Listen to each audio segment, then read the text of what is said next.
As a new parent, there's an important routine that you should be following with your newborn from day one.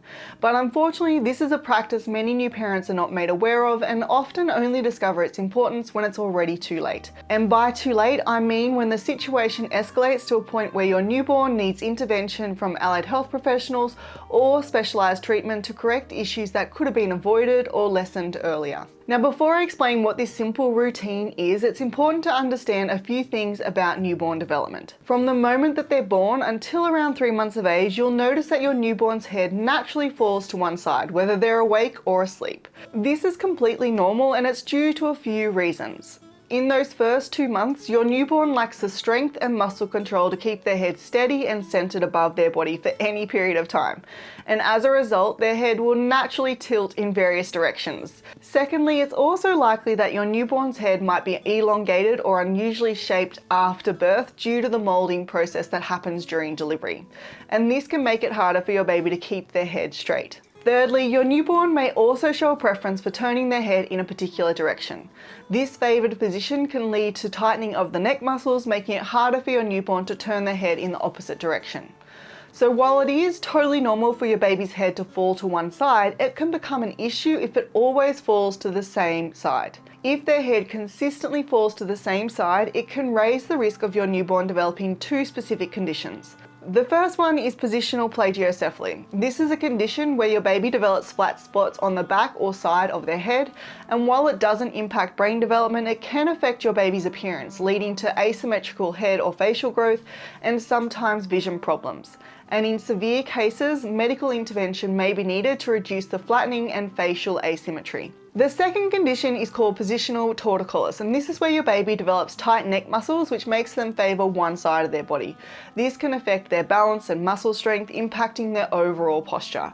And it can also increase the risk of positional plagiocephaly and can make breastfeeding challenging. To lessen the chance of your baby developing these conditions, it's crucial that they regularly turn their head in both directions throughout the day. But as you've just realised, this can be a little challenging for them to do in the first 8 weeks of life. Therefore, you need to help them. And the way you do this is by gently helping them turn their head towards each side. For instance, when your baby is having playtime on their back, you could gently turn their head from one side to the other. If during one play session they're looking towards the right, the next time you can help them turn their head so that they look towards the left. Or when your little one is taking a nap in their crib, you just change the direction their head faces with each nap.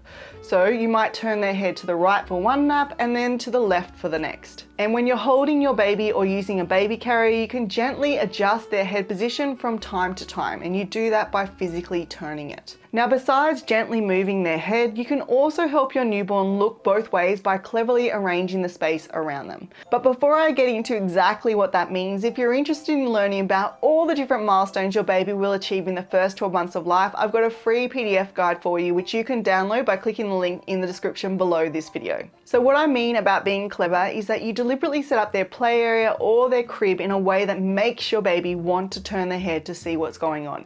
For instance, during floor-time play, place the toys or yourself to one side and then switch to the other side for the next playtime.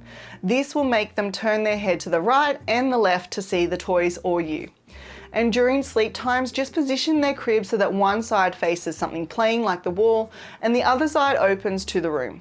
This arrangement encourages your baby to turn their head towards the room, as they're going to want to see the interesting things in the room and you coming and going.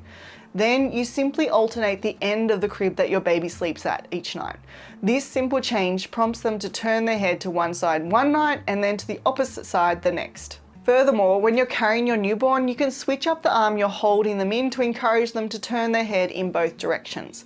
For example, if you hold your baby with your left arm, they'll naturally look to the left to see the environment. And then the next time you can use your right arm, and this will prompt them to turn their head to the right. Similarly, if you're bottle feeding, you want to alternate the arms you use for each feeding session, as this will encourage your baby to turn their head in both directions. By incorporating these head turning practices into your newborn's daily routine, you're helping to gently stretch their neck muscles, which plays a key role in reducing the risk of positional torticollis. Moreover, these practices ensure that the pressure on your baby's soft skull bones is evenly distributed throughout the day. This not only helps to maintain the roundness of their head, but also significantly lowers the chances of developing flat spots on either the back or side of their head.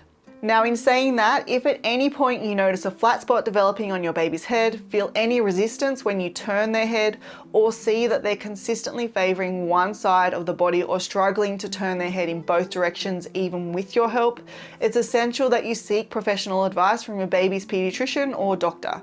If there is a cause for concern, then they will refer you on to the appropriate services. Tummy time is another effective method to help prevent flat spots developing on your baby's head, as it promotes the proper shaping of the back of their head by relieving pressure from that area.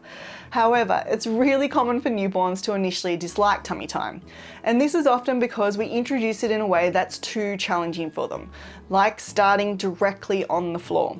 But doing tummy time directly on the floor isn't the only way that you can do it.